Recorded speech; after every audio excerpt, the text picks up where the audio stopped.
say tơ nhau đắm thâu có vòng ba ở châu ngầu hầu yên mong suy ngô giá bay thì mắm tơ nhau đắm thâu có vòng ba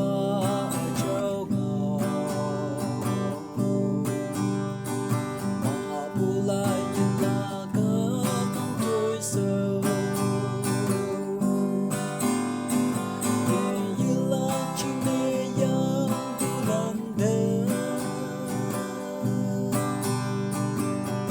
đâu dùng hoàng và nắng nhẹ na về như là chỉ để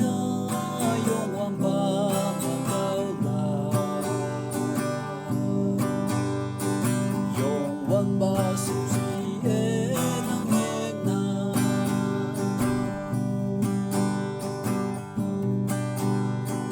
để như đâu làm như cái mô lan tờ dùng văn ba sự gì nắng nhẹ na đi cha dùng văn ba xếp xì lên nè trái phải mẹ ye đâu là đi xếp xì ya ye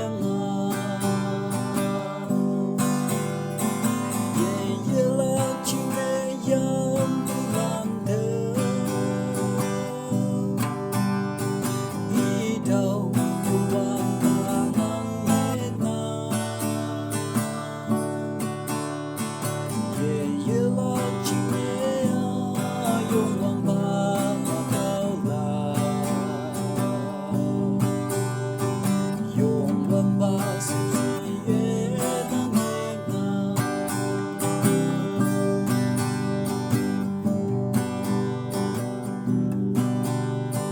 nàng chủ đây sáng ở nụ hàng kia sai Krista thương nàng